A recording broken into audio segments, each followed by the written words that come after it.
السلام عليكم ورحمة الله وبركاته.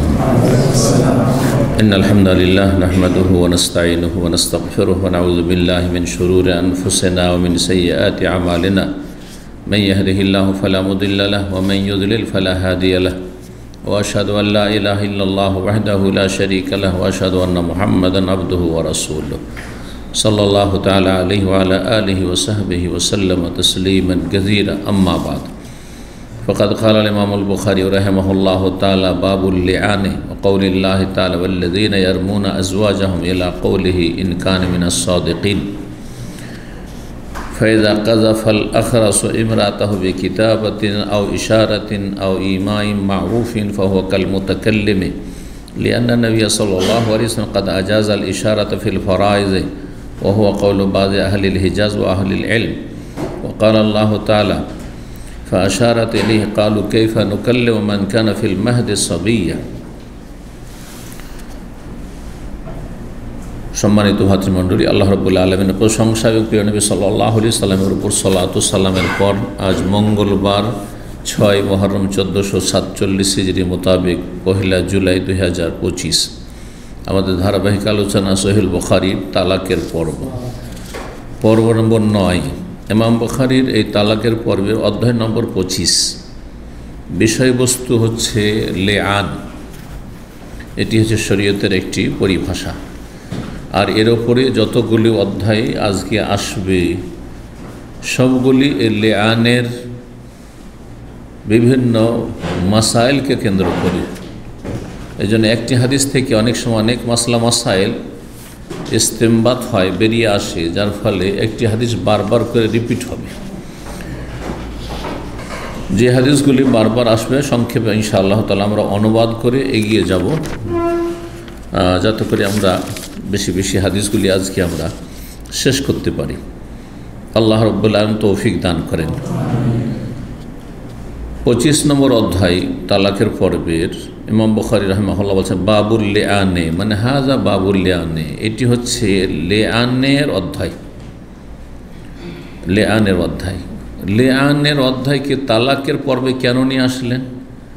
এই জন্য নিয়ে এসছেন যে তালাক যেমন বিচ্ছিন্নতা, তার চাইতে অকাট্য বিচ্ছিন্নতা হচ্ছে স্বামী স্ত্রীর মাঝে লিআন। লিআনের দলিল এখানে সংক্ষেপে ইমাম বুখারী রাহিমাহুল্লাহ উল্লেখ করেছেন আয়াতের শুরু এবং শেষখান।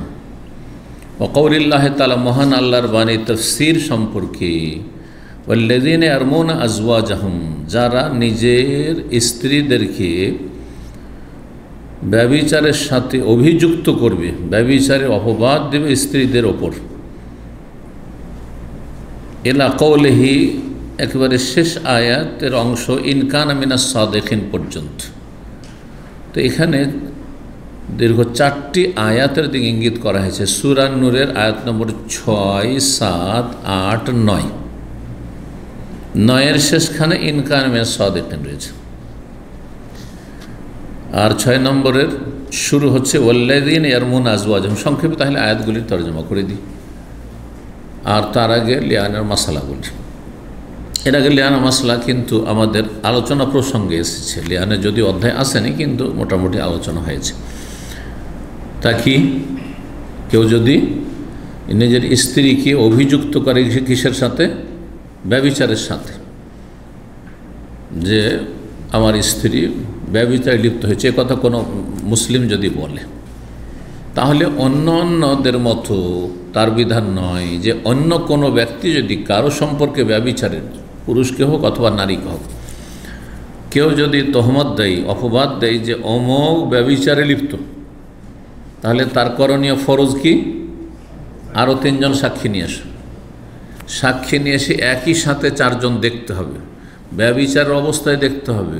যদি বলল যে না, আমরা ব্যভিচার অবস্থায় দেখিনি, তবে বন্ধ ঘরে দেখেছি, তবু কি খেতে হবে? মিথ্যা অপবাদ দিয়ে প্রমাণ না করতে পারলে, যে কাজফ বা তহমত বা অপবাদ, মিথ্যা অপবাদ, জিনা, ব্যভিচার, মিথ্যা অপবাদ দেওয়ার পরে সেটা প্রমাণ না করতে পারলে তার যে দণ্ডবিধান রয়েছে সেটি হচ্ছে 80টি বেত্রাঘাত।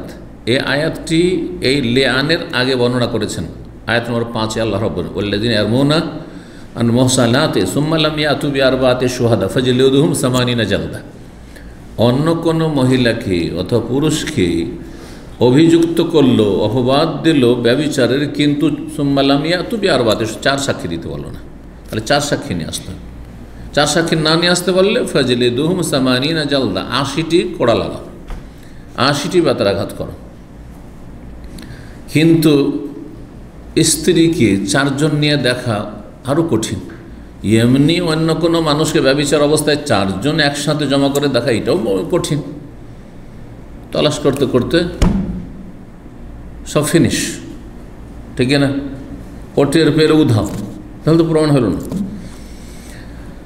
তো স্ত্রীর ক্ষেত্রে কে আরও 3 জন পুরুষ নিয়ে বাড়িতে ঢুকবে? সাধারণত স্ত্রীর নিজের বাড়িতে স্ত্রী আছে এবং নিজের ঘরে ঢুকছে, একাই ঢুকছে, তাই না? তাহলে এখানে 4 জন পাওয়া অসম্ভবের কাছাকাছি। কোনো কিছু অসম্ভব না হলে অসম্ভবের কাছাকাছি। স্ত্রীর ব্যাপারে সাধারণত মানুষ মিথ্যাবাদ দেবে, এটা সাধারণত হয় না, ব্যতিক্রম হতে পারে একেবারে যারা আল্লাহর ভয় ভীতি নেই। কারণ স্ত্রীকে মিথ্যাবাদ দেওয়া মানে নিজের মান সম্মানকেও মাটিতে মিশিয়ে দাও, ধ্বংস করে দাও। যে অমুকের স্ত্রী, বলবে না যে অমুক মহিলা, অমুকের স্ত্রী এরকম ব্যভিচারে লিপ্ত হয়েছে। তো আপনার সমাজে আপনি নিজে মুখ দেখাতে পারবেন না। এটাও বাধা যে স্ত্রীকে জেনে অভিযুক্ত করবে। তারপরেও যদি বলে যে স্ত্রী ব্যভিচারে লিপ্ত হয়েছে, তাহলে সাক্ষী নিয়ে আসতে হবে না। সাক্ষী যদি থাকে তাও ঠিক আছে, একসাথে 4 জন দেখে নিয়েছে কোনো জায়গায় একবার ব্যভিচারের অবস্থায়, সেটা হয়ে গেল, তাহলে তো আর লেয়ানের প্রয়োজন নেই, সাক্ষী হয়ে গেছে। কিন্তু সাক্ষী না নিয়ে আসলে বলে যে তোমার স্ত্রীকে তুমি জেনার অপবাদ দিয়েছো, সুতরাং প্রমাণ যখন করতে পারেনি, তাহলে কি খাও? 80টি বেত্রাঘাত খাও না বেত্রাঘাত খাবে না? আয়াতে চলে আসি তাহলে। এখন আল্লাহ বলছেন ওয়াল্লাযিনা ইয়ারমুনা আজওয়াজাহুম, যারা নিজেদের স্ত্রীদেরকে অপবাদ দেবে, কিসের? অভিযুক্ত করবে কিসের সাথে? ব্যভিচারের সাথে।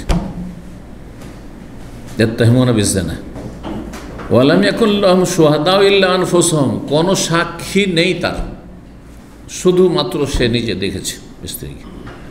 ফাশাহাদাতু আহাদিহিম, তাহলে একজন স্বামীর সাক্ষী হচ্ছে আরবা শাহাদাত, 4 বার করে এই সাক্ষী দেওয়া, আল্লাহর কসম করে, আল্লাহর কসম করে বলবে, আল্লাহর কসম করে বলছি, আমি সাক্ষী দিচ্ছি যে কি ইন্নাহু লামিনাস সাদিকিন, আমি সত্যবাদী, আমি যে কথা বলছি যে আমার স্ত্রী ব্যভিচারে লিপ্ত, এটা আমি সত্যবাদী।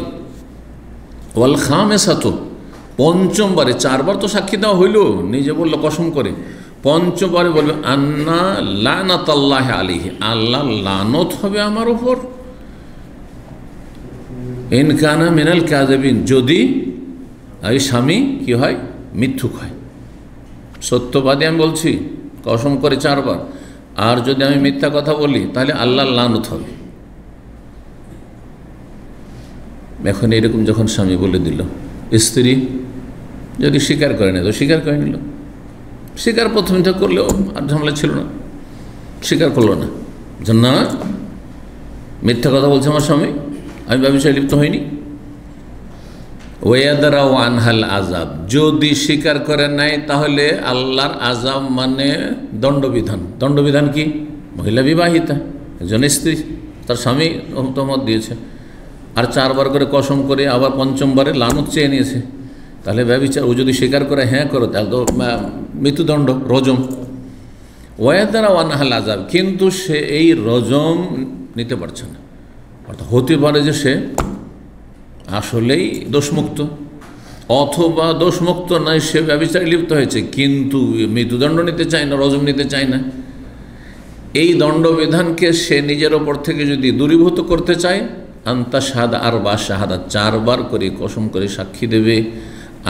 কি বলবে?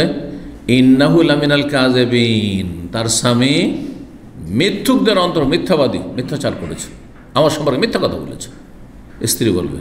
ওয়াল খামেসাতা, আর 5ম বারে ওই স্ত্রী বলবে আন্না গাযাবাল্লাহি আলাইহা, যে আমার ওপর আল্লাহর গজব পড়বে, আল্লাহর ক্রোধ গজব হবে, ইনকানা মিনাস সাদিকিন, যদি আমার স্বামী সত্যবাদী। এই যে ইনকানা মিনাস সাদিকিন 9 নম্বরে শেষ আয়াত। তাহলে আয়াতের আলোকে লিয়ানের বিধান বললাম। জি, এখন আসেন বেশ কিছু মাসাইল বর্ণনা করেছেন, তারপরে হাদিস আসছে। মাসাইলগুলি আমরা শেষ করি, কারণ এগুলো হাদিসে অনেকগুলি বিষয় স্পষ্ট পাওয়া যাবে না। সাহাবায়ে কেরামদের বক্তব্যে রয়েছে, তাবেঈনদের বক্তব্যে রয়েছে, ফতোয়ায় রয়েছে, এবং হাদিসের পরে সাহাবায়ে কেরাম তাবেঈনদের বক্তব্য অথবা তাদের উক্তি, তাদের ফতোয়া, এগুলো গ্রহণযোগ্য আমাদের কাছে, যদি হাদিসের সাথে সাংঘর্ষিক না, কোরআনের সাথে সাংঘর্ষিক না হয়। বলছেন ফাইদা কাজাফাল আখরাস ইমরাতহ, কোনো বোবা ব্যক্তি যদি তার স্ত্রীকে অপবাদ দেয়, বোবা লোক বিয়ে করেছে আর স্ত্রীকে অপবাদ দিচ্ছে কিসের? ব্যভিচারের। তাহলে কেমন করে দিবে? সে বলতে পারবে? বোবা তো, কথা বলতে পারে না। বেকিতাবাতেন, লিখে দেখাচ্ছে, লিখতে জানে, লিখে দেখাচ্ছে যে আমার স্ত্রী ব্যভিচারে লিপ্ত। আও ইশারাতেন, অথবা ইশারা ইঙ্গিত করে যে না ব্যভিচার ওই লোকটার দিকে, পুরুষের দিকে, অথবা এমন করে ইশারা ইঙ্গিত, যারা বোবারা কথা বলে, বোবাদের ভাষা বোবার পরিবারের লোক সব ভালো বুঝে, এবং আজকাল তো স্কুল কলেজ হয়ে গেছে বোবাদের সব কিছু, তাই না? লেখাপড়ার ব্যবস্থা আছে। ইঙ্গিত করে, আও ইমা ইম মারুফিন, অথবা এমন ইশারা ইঙ্গিত যেটা পরিচিত, মানে বোধগম্য, বুঝতে পারছেন। ইশারা ইঙ্গিত না বুঝলে কাজ হবে না, বুঝাইতে হবে। বুঝাইতে পারলো যে আমার স্ত্রী ব্যভিচারে লিপ্ত, ফাহুয়া কাল মুতাকাল্লিমে, তাহলে সে কথা বলনেওয়ালার মতো, যে কথা বলছে, একজন বলছে কথাই, তার বাকশক্তি দিয়ে যে আমার স্ত্রী ব্যভিচারে লিপ্ত, আর এ বোবা হয় লিখিত অথবা ইশারা ইঙ্গিতে, যে ইশারা ইঙ্গিতে বোঝা যাচ্ছে। কেন ইমাম বুখারী রাহিমাহুল্লাহ বলছেন? তাহলে এগুলি বক্তব্য ইমাম বুখারী রাহিমাহুল্লাহ। লিআন্নান নবী সাল্লাল্লাহু আলাইহি ওয়াসাল্লাম আজাজ আল ইশারাত ফিল ফারাইজ, কারণ নবী সাল্লাল্লাহু আলাইহি ওয়াসাল্লাম বহু ক্ষেত্রে ফরজ বিষয়দের ক্ষেত্রেও অনুমতি দিয়েছেন ইশারা ইঙ্গিতে। ইশারা ইঙ্গিতে ফরজ কাজের ক্ষেত্রে অনুমতি দিয়েছেন। ফরজ জামাত চলছে, আবু বকর সিদ্দিক রাদিয়াল্লাহু তাআলা পিছনে সরে চলে আসছে, নামাজ শুরু হয়ে গেছে, নবী সাল্লাল্লাহু আলাইহি ওয়াসাল্লামকে দেখে ইশারা করছেন নামাজ পড়াতে, কথা না বলে। যখন অন্তিম অসুস্থতায় ছিলেন নবী সাল্লাল্লাহু আলাইহি ওয়াসাল্লাম, কথা বলতে কষ্ট হচ্ছে, ইশারা ইঙ্গিত। তার ইশারা ইঙ্গিতে ফরজ বিষয়দের ক্ষেত্রে, ফারাইজ মানে মাসলা মাস, ফারাইজের ধন সম্পদের ভাগ বনে, মিরাজের মাসলা মাসাইল হতে পারে। নবী সাল্লাল্লাহু আলাইহি ওয়াসাল্লাম যেই কাব বিন মালিক, গতকালকে হাদিসগুলি দিয়ে সংক্ষেপে আলোচনা হয়েছে, ওগুলো এসছে, যে পুরো ধন সম্পদ দান করে দিচ্ছেন, কি বললেন? অর্ধেক রাখো ছেলে মেয়েদের জন্য, এটা এই ফারাইজ মশলা, সব দান করে দিও না। তো ফারাইজ মানে ফরজ বিষয়াদি হইতে পারে, আবার ফারাইজ মানে ফারাইজ একটি সাবজেক্ট রয়েছে, মিরাজ পরিত্যক্ত, মৃত ব্যক্তির পরিত্যক্ত ধন সম্পদের ভাগবণ্টন, সেটাকেও ফারাইজ বলা হয়। ওহুয়া কাউলু বাদ আহলিল হিজাজ ও আহলিল ইলম, এটি হচ্ছে বেশ কিছু হেজাজবাসী ওলামায়ে কেরামদের এবং ইমামদের মতামত। হেজাজবাসী কারা? এখনও হেজাজ বলা হয়। কোন অঞ্চলকে হেজাজ বলা হয়? দেখি সৌদি আরবে থাকছেন, কতটুকু শিখলেন? ভৌগোলিক ভাগ বন্টন আছে আরব দেশের। মক্কা মদিনার এলাকাগুলোকে হেজাজ বলা হয়, রিয়াজ কাসিমের এলাকাগুলোকে নাজদ বলা হয়, বোঝা গেছে না? আর ইয়ামান দক্ষিণ অঞ্চলকে ইয়ামান বলা হয়, কাবা থেকে দক্ষিণ দিকে ইয়ামান বলা হয়। আর এছাড়াও ভাগ রয়েছে ভৌগোলিক ভাগ, ভৌগোলিক ভাগ প্রাচীন যুগ থেকে চলে আসছে। জি, গৌর, তেহামা। জি, নিচু এলাকাগুলিকে গৌর বলা হয়, যেমন উঁচু এলাকা আমাদের দেশে বরিন্দ্র এলাকা, যারা জমি জায়গা সম্পর্কে বুঝে দেশের, বরিন্দ্র এলাকা বা বরিন্দ এলাকা, বুঝলেন তো? কোন এলাকাকে বলে? উঁচা এলাকাকে। জি, দিয়াড় এলাকা, বুঝলেন? দিয়াড় রাজশাহী এলাকার লোকেরা বুঝবে, নওগাঁ নাটোরের লোক, এই দিকের লোকেরা বুঝবে দিয়াড় এলাকা। যে এলাকার মাটি হচ্ছে এঁটেল মাটি, জি, আর ফসল ভালো হয়, জি, ইত্যাদি। তো যাই হোক, একদল ওলামায়ে কেরাম এবং হেজাজের ওলামায়ে কেরামগণ, মক্কা মদিনার আলেমরা বলেছেন যে ইশারা ইঙ্গিত কথার মতো অপবাদের ক্ষেত্রে। ওয়াকাল আল্লাহ তাআলা মারিয়াম আলাইহিস সালাম যখন ঈসা আলাইহিস সালামকে জন্ম দিলেন তখন লোকেরা সবাই মনে করলো এই তো ব্যভিচারে লিপ্ত হয়েছে, বিয়ে হয়নি, শাদী হয়নি, বাচ্চা কী করে হলো? তো বিশ্বাস করবে? যেমন আজকাল বিশ্বাস করে, তখন বিশ্বাস করছিল না। অথচ সতী সাধ্বী, একে কোনো দিনের বাপ মা পরিবার সবাই ভালো, এও মহিলাও ভালো, মেয়েটি ভালো, কেমন করে এটা হলো? আর কোনো খোঁজ খবর পাওয়া যাচ্ছে না যে কারোর সাথে এর কোনো পুরুষের সাথে কোনো যুবকের সাথে এর কোনো সংস্পর্শ ছিল, কিছুই ছিল না। বলছেন মারিয়াম, কেমন করে আমি যাব সমাজের কাছে? আল্লাহ রাব্বুল আলামিন শিখিয়ে দিলেন। হয় ইলহাম হইতে পারে, যেমন একদল বলছেন, আর একদল বলছেন যে ফেরেশতা নবী রসুল ছাড়াও কারো সাথে প্রয়োজনে কথা বলতে পারে। কথা বললে যে নবী হিসেবে জরুরি নয়। অনেকে বলেছেন যে মারিয়াম নবী না, কিন্তু তার সাথে ফেরেশতা কথা বলে। ফাশারাত ইলাইহি কাইফা নুকাল্লিমু মান কানা ফিল মাহদি সাবিয়্যা। আমি না, যখন মারিয়াম বললেন যে এই বাচ্চার সাথে কথা বলো না, বাচ্চাকে জিজ্ঞেস করেন, আমাকে কি জিজ্ঞেস করছে? আমাকে বিশ্বাস করবে আমি যদি বলি যে আমি সতী সাধ্বী? বাচ্চাকে জিজ্ঞেস করো। তখন জাতির লোকের কি বলেছিল? কাইফা নুকাল্লিমু, আরে কি কথা বলে, কীভাবে কথা বলবো এর সাথে? মান কানা ফিল মাহদি সাবিয়্যা, এখনও দোলনায় কোলে একেবারে শিশু, এর সাথে কথা বলা যায়? ফাশারাত ইলাইহি, মারিয়াম আলাইহিস সালাম কথা বলেননি জাতির সাথে, শুধু ইঙ্গিত করেছেন বাচ্চা কোলে নিয়ে আসুন, এর সাথে কথা। তো ইশারা ইঙ্গিত যদি বোধগম্য হয় তো সেটা গ্রহণযোগ্য। সূরা মারিয়ামের আয়াত নম্বর 29। ইমাম তাহাক বলছেন ইল্লা রমজা, আলে ইমরান আয়াত নম্বর 41। রমজন মানে ইশারা। যখন জাকারিয়া আলাইহিস সালাম নবী বার্ধক্যে বুড়ো, 80-র বেশি বয়স হয়ে গেছে বা তারও বেশি হয়ে গেছে, 90-র বেশি, তখন আল্লাহ দিচ্ছেন কি বাচ্চা দিচ্ছেন, দোয়া কবুল করছেন। আর ইয়াহিয়ার হচ্ছে নিঃসন্তান ছিল, নিঃসন্তান, স্ত্রী বন্ধে নিরাশ হয়ে গেছিলেন, কিন্তু তা দোয়া করলেন, আল্লাহ দোয়া করে একদিনের সাথে দোয়া করলেন, আল্লাহ দিতে পারেন। কেমন করে বুঝবো যে আমার স্ত্রী গর্ভধারণ করেছে? আজকালকার মতো চেকআপের ব্যবস্থা নেই। কেমন করে বুঝবে যে তুমি কোনো কথা বলতে পারবে, একদিন কোনো কথাই বলতে পারবে, 3 দিন সালাসালায়ালি সবিয়া, 3 দিন বাকশক্তি খুলছে না জাকারিয়া আলাইহিস সালাম। ইল্লা রমজা, ইশারা ইঙ্গিতে কথা বলবে, যেমন বোবা কথা বলে, এইটি লক্ষণ যে তোমার স্ত্রী গর্ভধারণ করেছে। ইল্লা রমজা, রমজা মানে ইশারা।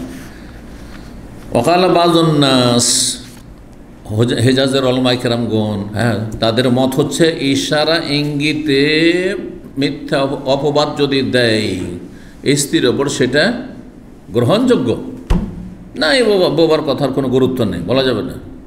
লিখে দিল, মানবেন না? ইশারা ইঙ্গিত করছে, বুঝিয়ে দিচ্ছে, তারপর মানবেন না? কিন্তু কালা বাযুন নাস, কিছু লোকেরা বলেছে, ইমাম বুখারী রাহিমাহুল্লাহ বেশ কিছু জায়গায় সহিহ বুখারীতে, যারা হাদিস দলিলের ওপর নিজের মতামতকে, যুক্তিকে প্রাধান্য দিত, আহলুর রায় তাদেরকে বলা হইতো। আর ওরা হচ্ছে ইরাকের ওলামারা, ফোকাহরা, ইরাকের ফোকাহরা। এদের হাদিসের জ্ঞান, হাদিস চর্চা কম ছিল, কিন্তু যুক্তিতে মুক্তি ছিল, যুক্তিতে একেবারে পটু, যুক্তি দিয়ে 9কে 6 করে দিতে পারে, এরকম। তো তাদের দিকে ইঙ্গিত করে বলছেন বাযুন নাস বলেছেন, বাযুল ওলামা বলেননি। তিনি তাদেরকে ওলামা বলে গণ্য করতেন না, কারণ ইমাম বুখারী রাহিমাহুল্লাহ যেহেতু মুহাদ্দিস, মুজতাহিদ ছিলেন এবং ফকিহ ছিলেন, ফকিহ, মুজতাহিদ আর মুহাদ্দিস। তো হাদিসেরও যেমন জ্ঞান, তেমন ফিকহেরও জ্ঞান, মুজতাহিদ। তো তিনি যারা যুক্তিকে প্রাধান্য দেয় হাদিসের ওপর, হাদিসের সামনে যুক্তি পেশ করে, তাদেরকে খুব ঘৃণা করতেন, সেসব আলেমদেরকে, ফোকাহাদেরকে। যার ফলে তাদেরকে আলেমদের মর্যাদা না দিয়ে আলেম বলেননি, তাদেরকে বাযুল ওলামা বলেন। দেখেন, তারা একটু আগে বললেন আহলুল ইলম, আহলুল হিজাজ ও আহলুল ইলম বলেন, কিন্তু এখানে বলছে কালা বাযুন নাস, কিছু লোকেরা বলেছে।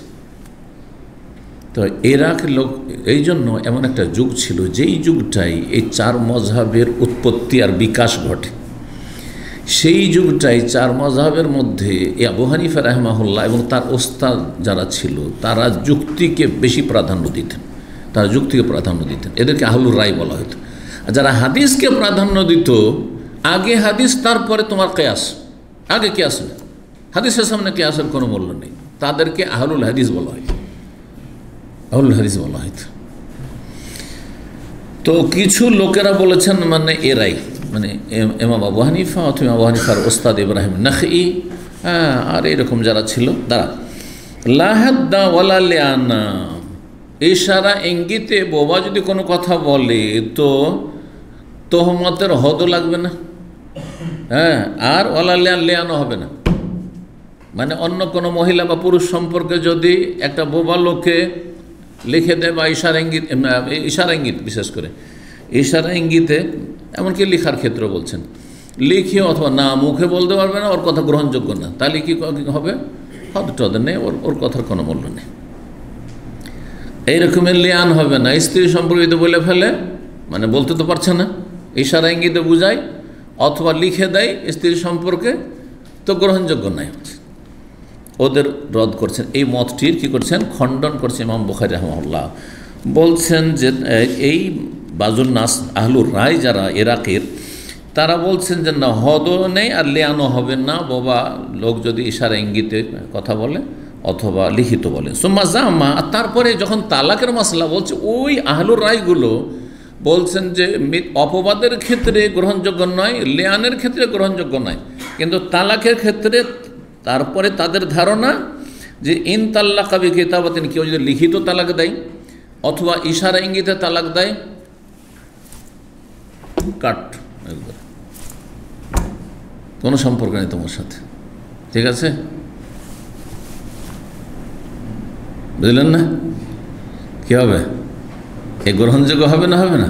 বোধগম্য, স্ত্রী সাথে এর সাথে রাগারাগি চলছে, আর বলছে কিচ্ছু নেই, তার মানে কি তালাক, তালাক বোধগম্য হইতো। বলছেন যে যদি তালাক দেয় লিখিত আও ইশারাতে অথবা ইঙ্গিতে, ইমাইন কোনো ইশারা ইঙ্গিতে, জায়েজ। আবার ওই ইরাকের ওই ফোকাহাদের কাছে, মানে আবু হানিফা বা তার ওস্তাদদের যারা বা তার ছাত্ররা, তাদের কাছে আবার এটি যে তালাকের ক্ষেত্রে গ্রহণযোগ্য ইশারা ইঙ্গিত, লিখনি গ্রহণযোগ্য, আবার এর ক্ষেত্রে হদের ক্ষেত্রে মানে তোহমতের ক্ষেত্রে আর লিয়ানের ক্ষেত্রে চলবে না। অথচ ইমাম বুখারী বলছেন রদ করতে, ওয়ালাইসা বাইনা তালাক ওয়াল কাযফি ফারকুন, অথচ তালাকের মাঝে আর অপবাদের মাঝে কোনো পার্থক্য নেই, কোনো পার্থক্য নেই। ফাইন কালা, যদি বলে আল কাযফু লা ইয়াকুনু ইল্লা বিকালামিন, যদি বলে যে না অপবাদ দিলে কথার দ্বারাই একমাত্র হইতে হবে, কিলা লাহু, তখন তাদেরকে বলা হবে উত্তরে, কাযালিকা তালাক, এরকমই তালাক লা ইয়াকুনু ইল্লা বিকালাম, তালাকও কথার দ্বারা দিতে হবে, তাহলে লিখিত চলবে না, ইশারা ইঙ্গিতে তালাক চলবে না। ওয়াইল্লা বাতালা তালাক ওয়াল কাযফ, যদি অপবাদ বাতিল হয় তাহলে তালাকও বাতিল। এইরকমই স্বাধীন করা, যদি নিজের দাসকে বলে ফ্রি, মানে কি তোমাকে স্বাধীন করে দিলাম। ও কাযালিকা আল আসাম, এইরকমই কোনো বধির লোক, বইরা, বধির বলেন না বইরা বলেন? হ্যাঁ, বুঝছে ভালো করে, হ্যাঁ বইরা, তো বইরা লোক, বধির খুব কমই লোক বলে, শুধু লিখে। তো বইরা লোক লিয়ান হবে, হয়তো বাকশক্তি আছে কিন্তু কানে ঠসা কিছুই শুনে না, ইশারা ইঙ্গিতে সব চলবে। ওকালা ইমাম শাফি আর ইমাম কাতাদা বলেন, ইজা কালা, যদি কোনো ব্যক্তি বলে আনতে তালেকুন, তুমি তালাক, ফা আশারা বি আসাবিহি, আঙ্গুল দ্বারা ইশারা করে, আঙ্গুল দ্বারা ইশারা করে, তাবিন মিনহু বিইশারাতি, ইঙ্গিতের মাধ্যমেই তালাকে বাইন হয়ে যাবে, বিচ্ছিন্ন। জি, ইশারা ইঙ্গিতে তালাক দিল, আর তারপরে ইদ্দত পার হয়ে গেল, বাইন হয়ে গেল। ওকাল ইব্রাহিম নাখী বলেন, আল আখরাস ইজা কাতাবাত তালাক, বোবা ব্যক্তি যদি তালাক লিখে দেয়, নিজ হাতে লিখতে জানে, বোবা লিখে দিল, লাজিমাহু, তাহলে সেটা আবশ্যক হয়ে যাবে, মানে সেটা বাস্তবায়ন হয়ে যাবে। ওকাল হাম্মাদ বলেন, আল আখরাস ওয়াল আসাম ইন কালা বিরাসি জাযা, যদি কোনো বোবা অথবা বৈরা, বধির মাথার দ্বারা কোনো কথা বলে, তাহলে সেটা জায়েজ, মানে সেটা বাস্তবায়ন হয়ে যাবে। স্ত্রীকে রাখবে না, ওকে বোঝানো হইল। 5300 নম্বর হাদিস বর্ণনা করছেন আনাস বিন মালিক রাদিয়াল্লাহু তাআলা আনহু বলেন কালা রাসূলুল্লাহ রাসূলুল্লাহ বলেন আলা উখবিরুকুম বিখাইরিল আনসার, তোমাদেরকে জানিয়ে দেব না কি সবচাইতে উত্তম আনসারীদের গোত্র সম্পর্কে। দূর মানে কয়েকটা বাড়ি, দাঁড়ের বহু বচন, কয়েকটা বাড়ি নিয়ে একটা গোত্র হয়। আগের যুগের মানুষরা, আমরাও দেখেছি আমাদের গ্রামে, বাট আমাদের নিজের বংশ, আমাদের মহল্লা বা আমাদের গ্রামে আমাদেরই বংশ, অন্য বংশের লোক ওই আরেক পাড়াতে অথবা আরেক গ্রামে আছে। এখন যেহেতু আত্মীয়তার সম্পর্কটা দুর্বল হয়ে পড়েছে, এখন বর্তমানে এই 30-40 বছর থেকে পয়সার স্বার্থটা নাম্বার ওয়ান, আর ক্ষমতার স্বার্থ। যার সাথে পয়সার সাথে তার পাড়া প্রতিবেশী, তার কাছে গিয়ে বসতি শুরু করছে, কিন্তু এক সময় বংশ ছাড়া বাস করবে না, নিজের গোত্র ছাড়া থাকবে না। বিশেষ করে গ্রামীণ জীবনে, শহরে গেলে তো কে কাকে চিনি, যে যেখানে পাচ্ছে। তোমাদেরকে জানিয়ে দেব না কি সবচাইতে আনসারীদের উত্তম গোত্র সম্পর্কে। কয়েকটা বাড়ি নিয়ে একটা গোত্র, এখানে গোত্রের অর্থ রয়েছে। কালু বালাই আর সবচেয়ে আনসারীদের মেলা গোত্র আছে। গোত্র কয়েকটা গোত্র নিয়ে একটা বংশ হয়, বংশ হচ্ছে বিশাল, আর তারই যে ডাল ফাংড়িগুলো রয়েছে এগুলো হচ্ছে কি গোত্র। তো বলি ইয়া রাসূলুল্লাহ বলে দেন, তাআলা বানু নাজ্জার, এক নম্বরে হচ্ছে বানু নাজ্জার, নবী সাল্লাল্লাহু আলাইহি সাল্লামের মামা বংশ বা তার বাবার মামা বংশ। জি, তার বরং দাদার আব্দুল মুত্তালিব সাইবাহ যার নাম ছিল, তার বাবা হাশেম এখানে বিয়ে করেছিল। জি, সুম্মাল্লাযীনা ইয়ালুনাহুম, তাহলে বাপের মামা বংশ, দাদার মামা বংশ, সেগুলিও কিন্তু মামা বংশ। নবী সাল্লাল্লাহু আলাইহি ওয়াসাল্লাম এদেরকে মদিনার আনসারীদেরকে বানু নাজ্জারকে আখওয়াল বলেছেন, কিন্তু আমাদের দেশের লোকেরা না, ওরা মামা নানা বংশ বলি না বাপের, ওদেরকে দাদা। হ্যাঁ, বাবার মামাকে আমাদের সমাজে কি বলা হয়? দাদা বলে ডাকে, নানা বলে ডাকে, দাদা বলে ডাকে, ঠিক না? কিন্তু শরীয়তের ভাষা এগুলি ওপরে যত যাবে, হ্যাঁ, আমার মামারা যেমন মামা, তেমনি আমার বাবার মামারাও মামা বংশ, আমার বাবার বংশ, আমার মায়ের মামার বংশ, তারাও মামা বংশ। সুম্মাল্লাযীনা ইয়ালুনাহুম, তারপরে তাদের যারা কাছাকাছি, তাদের নিকটাত্মীয় যারা, যেমন বানু আব্দুল হাসাল 2 নম্বরে। সুম্মাল্লাযীনা, তারপরে তাদের নিকটাত্মীয় যারা, যেমন বানুল হারিস বিন খাজরাজ তারা।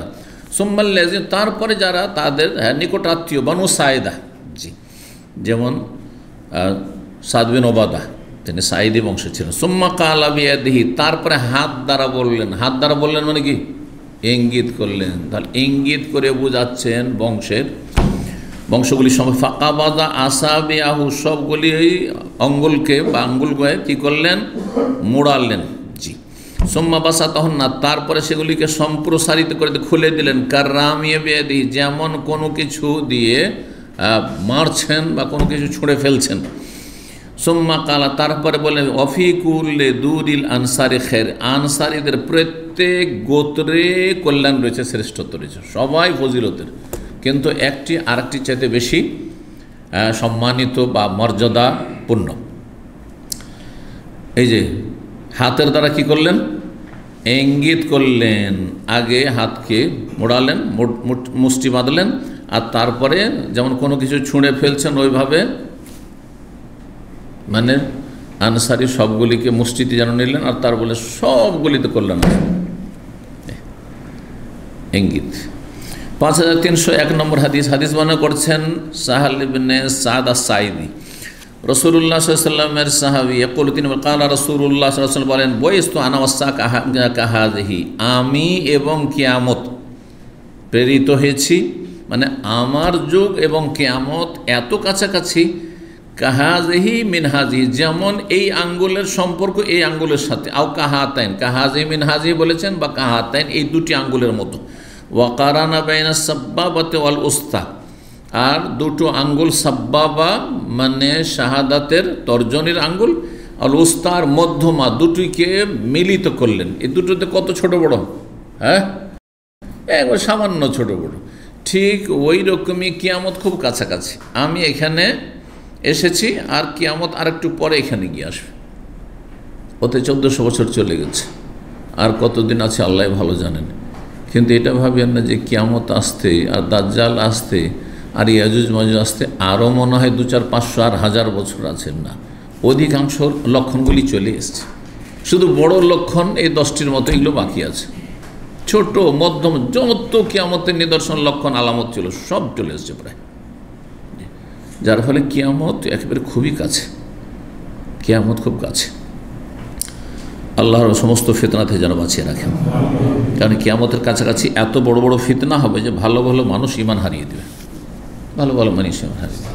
দেখেন ধার্মিক পরিবারের আজকাল সোশ্যাল মিডিয়ার কারণে অনেকে আহলে কোরআন, আরে মাদ্রাসা পড়া আলেম ছিল, বাংলাদেশ থেকে পাকিস্তান থেকে পড়ে এসছে, হ্যাঁ দেওবন্দি, আর তারপরে আসার পরে কিছুদিন তো নিজেকে বললো মুসলিম, আমি ওই সব লেবেল টেবেল আনফিট, আপনি ওই সময় না। আর তারপরে এখন আহলে কোরআন বলছে আমি হাদিস মানিই না, কাফের হয়ে গেল। দেখেন এদিকে ভবিষ্যৎবাণী করে চলেছে, ইউসবিহুর রাজুল মুমিন ও ইমসি কাফের, সকালবেলা মুসলিম ছিল, সন্ধ্যাবেলা কাফের, সন্ধ্যাবেলা মুসলিম হয়ে ঘুমিয়েছে, সকালে উঠছে কাফের হয়ে গেছে।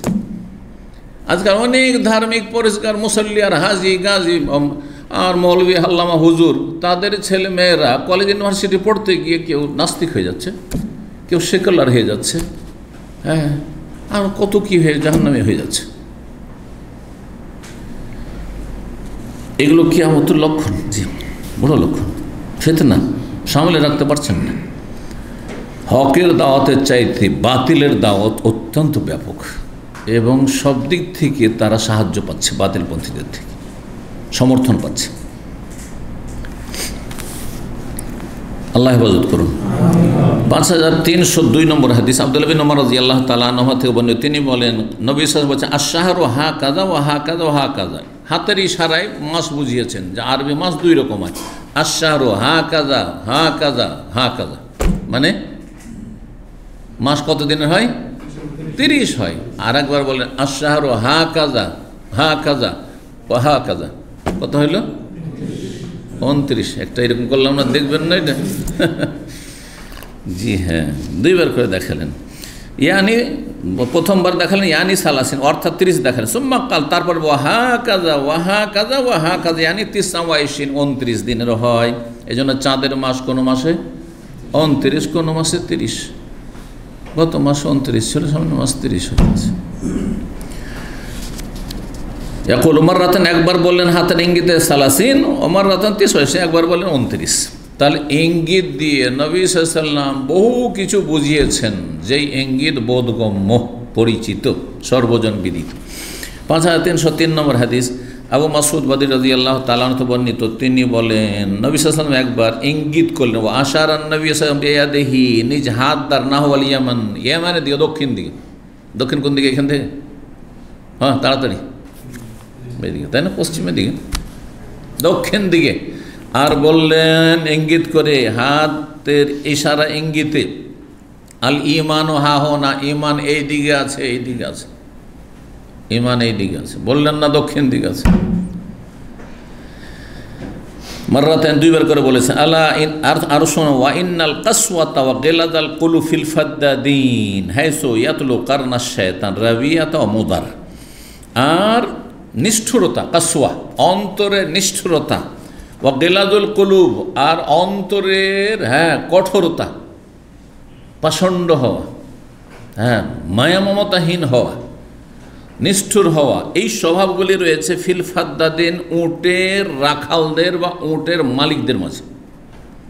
যারা উটের পিছনে পিছনে ঘুরে বেড়ায় মরুভূমির দিয়ে, তাদের অন্তর উটের সাথে থেকে থেকে শক্ত হয়ে যায়। ফাদ্দাদিন, ফাদ্দাদ বলা হয় উটকে তাড়াইতে হলে জোরে চিল্লাইতে হয়, জোরে হাঁকাইতে হয়, আর যারা খুব চিৎকার করে তাদেরকে ফাদ্দাদিন বলা হয়। এই জন্য ওটের রাখাল বা ওটের মালিকদেরকে ফাদ্দাদিন বলা হয়েছে। হাইসো, যেই দিক থেকে শয়তানের 2 শিং উদিত হবে, মানে ফিতনা উদিত হবে। শয়তানের তো আসল শিং বোঝানো হয়নি, এগুলো রূপক অর্থে বলা হয়েছে। শয়তানের শিং মানে শয়তান মানে তো ভয়ানক, তো এখানে আচ্ছা, শিংয়ের কারণের অর্থ যেমন শাব্দিক অর্থ শিং হয়, তেমনি এর অর্থ দল হয়। শয়তানের দল তৈরি হবে, বিশেষ করে রাবিয়া বংশে আর মোদার বংশে। নবী সাল্লাল্লাহু আলাইহি ওয়াসাল্লাম যখন এই হাদিসটি বলেছিলেন, তখন ইয়ামানের লোকেরা স্বতঃস্ফূর্তভাবে নিজে থেকে ইসলাম গ্রহণ করতে আসছিল। তখনকার ইয়ামানের মধ্যে আলবাহা, আবহা, এইসব এলাকাগুলি সব সামিল ছিল। আবু হুরায়রা রাদিয়াল্লাহু তাআলা বংশ দৌসি, তারা গোটা দল বেঁধে খাইবারের যুদ্ধের বছর ওই সময় সবাই এসে হাজির, গোটা বংশ এসে কয়েকশো একসাথে ইসলাম গ্রহণ করেছে। আল হাসান লোকেরা দ্রুত ইসলাম গ্রহণ করেছে, কিন্তু আপনার এই যে আল খারজ, রিয়াজ আর এই কাসিম, এই এলাকায় যেসব লোকেরা বসবাস করত এরা বড় নিষ্ঠুর ছিল, আর এই এলাকার লোকেরা সবচেয়ে বেশি ওঁটের লালন পালন করত। তো এরা অনেক বিলম্ব করেছে আর ঘোর বিরোধিতা করেছে একসময়। তো তাদের সম্পর্কে বলা হয়েছে। আর যে ফিতনাগুলির কথা বলা হয়েছে সেই ক্ষেত্রে এরাকে যুগে যুগে ফিতনা হয়েছে, ওই দিকেরও কথা বলা হয়েছে। জি, 5304 নম্বর হাদিস বর্ণনা করেছেন। তাহলে এখানে ইঙ্গিত দেখলেন না, দক্ষিণ দিকে ইঙ্গিত করলেন শুধু, হ্যাঁ বললেন না দক্ষিণ শব্দটি, ইঙ্গিত তাহলে গ্রহণযোগ্য শরীয়তে যদি বোধগম্য হয়। সাহল বিন সাদ রাদিয়াল্লাহু বর্ণনা করেছেন, রাসূলুল্লাহ একবার বললেন, আনা ওয়া কাফিল ইয়াতিম ফিল জান্নাতে হাকাযা, আমি এবং ইয়াতিমের রক্ষণাবেক্ষণকারী বা প্রতিপালনকারী, আমি এবং ইয়াতিমের প্রতিপালনকারী, ইয়াতিমের খরচ খরচা, হ্যাঁ তালিম তরবিয়ত, তার ভালো আদব কায়দা শিখিয়ে বড় করে দিল, এই রকম ব্যক্তি এবং আমি জান্নাতে এই রকম থাকব। আর ও আশারা বিসাব্বাব আল উস্তা, তর্জনী এবং মধ্যমায় দুটো আঙ্গুল দিয়ে ইশারা করলেন। এই ইশারাটি আবার ছোট বড় ছিল না, ছিল কি অফার রাজা বাইন, সামান্য একটু দুটো আঙ্গুলের মাঝে ফাঁক করলেন, এইরকম এত কাছাকাছি থাকবে রাসূলুল্লাহ সাল্লাল্লাহু আলাইহি ওয়াসাল্লামের কারা, যারা ইয়াতিমের প্রতিপালন করবে। এক তো বিধবা, নিজে অসহায়, স্বামী হারিয়েছে, তারপরে তার বাচ্চারা আছে, এই বাচ্চাদেরকে খরচ খরচা কে বহন করবে, এগুলোকে পড়াশোনা কে মানুষ করবে। আপনারা প্রবাসীরা কিন্তু ভুক্তভোগী অনেকেই, যে এখানে অনেক টাকা পয়সা হয়তো ইনকাম করছেন, কিন্তু আপনার স্ত্রী আপনার ছেলেদেরকে সামলাতে পারছে না, লেখাপড়া করছে না, কঠিন ব্যাপার। কারণ মহিলাদেরকে ছেলেরা বিশেষ করে ভয় করে না, মেয়েরা আজকাল পড়াশোনাতে আলহামদুলিল্লাহ অ্যাডভান্স, ওদেরকে বলতে হয় না। সারা বিশ্বের এই অবস্থা, আরব আজম সারা বিশ্বে যদি ভালো করে দেখেন গভীর তো এরকম। কিন্তু ছেলেরা দুষ্টামি শেষ নেই, ফিতনা ওদের জন্য বেশি, কারণ বাইরে বেশি যায়, আর বাইরে গেলেই ফিতনা, বাড়ির বাইরে গেলেই ফিতনা। বাড়িতে যতই ভালো পরিবেশ থাক না কেন, তিনটে পরিবেশ যদি ভালো না হয়, কোনো মানুষকে ভালো বানানো খুব কঠিন। এটি একটি গুরুত্বপূর্ণ একটা গোটা একটা আলোচনার একটা সার কথা। তিনটি জায়গায় ভালো হইতে হবে ক্ষেত্র, একজন মানুষকে মানুষের মতো মানুষ করলে।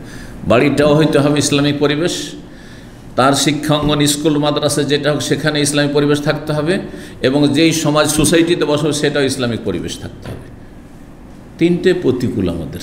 কিছু কিছু পরেশগার লোক আছে, বাড়িটা ভালো, স্বামী স্ত্রী ভালো, তার হ্যাঁ ভালো চেষ্টা করেছে, কিন্তু গ্রাম ফিতনা আর ফিতনা, পাপ আর পাপ। স্কুলে গেলে অবাধ মেলামেশা, নোংরামির শেষ নেই। কী করে আপনার ছেলে ভালো থাকবে? আল্লাহ হেফাজত করুন। প্রতিকূল অবস্থা। ওয়াশারা বিসাব্বাব আল উস্তাফ ফাররাজা বাইনাহুমা শাইয়ান, সামান্য একটু ফাঁকা করে দেখালেন যে ইশারা, তাহলে ইশারাতে বুঝালেন যে যারা ইয়াতীমের দেখাশোনা করবে তারা আমার প্রতিবেশী হবে জান্নাতে। জান্নাত তো পাবেই, রাসূল সাল্লাল্লাহু আলাইহি ওয়াসাল্লামের প্রতিবেশী হবে।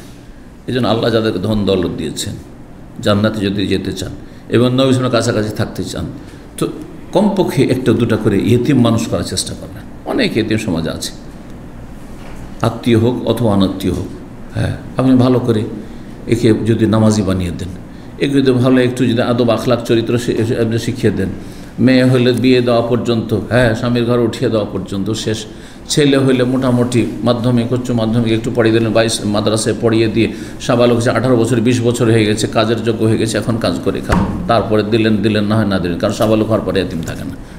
বিশাল নাকি জান্নাতের সার্টিফিকেট এবং নবী সাল্লাল্লাহু আলাইহি ওয়াসাল্লামের সান্নিধ্য, প্রতিবেশী হওয়ার সার্টিফিকেট। আল্লাহ যেন আমাদের সকলকে তৌফিক দান করে। এতে মানুষের অন্তর নরম হয়, এতিমের প্রতিপালন অন্তর নরম হয়। সবসময় এই অনুভূতি থাকবে যে এই এতিমগুলো যেমন এতিম হয়ে গেছে, বাবা হারিয়েছে, আমার ছেলেগুলো যদি, আমার কচি কাচ্চাগুলো যদি আমাকে হারিয়ে দিত, আমি যদি দুনিয়াতে চলে, কী হইতো আমার বাচ্চাগুলো? মনটা সবসময় নরম থাকবে, অহংকার মুক্ত থাকবেন আপনি, আখেরাত মুখী হবেন আপনি, দুনিয়ার ফিতনা থেকে বেঁচে থাকতে পারবেন। আল্লাহ তৌফিক দান করুন। 26 নম্বর অধ্যায় বলছেন, বাবুন এই অধ্যায় হচ্ছে এজা আর রাজা বেনাফিল ওয়ালাদে, কোনো স্বামী কোনো পুরুষ যদি তার কোনো সন্তানকে ইঙ্গিতে অস্বীকার করে, ইঙ্গিতমূলক অস্বীকার। বলছে না যে এটা ছেলে আমার না, কিন্তু বলছে আমি ফর্সা, ছেলেটা এত কালো কেন? হ্যাঁ, আমি দেখতে এত সুঠাম সুন্দর, আর এই ছেলে এত কুৎসিত কেন? এগুলো কি ইঙ্গিতমূলক কথা যে এটা আমার না। দেখা গেছে যার সন্তান, এটা বললে জ্ঞান করতে হবে। ওকে জিজ্ঞাসা করতে তোমার উদ্দেশ্য কি, সেটা বলে যে হ্যাঁ আমার স্ত্রী আসলে দোষী, তাহলে জ্ঞান করো।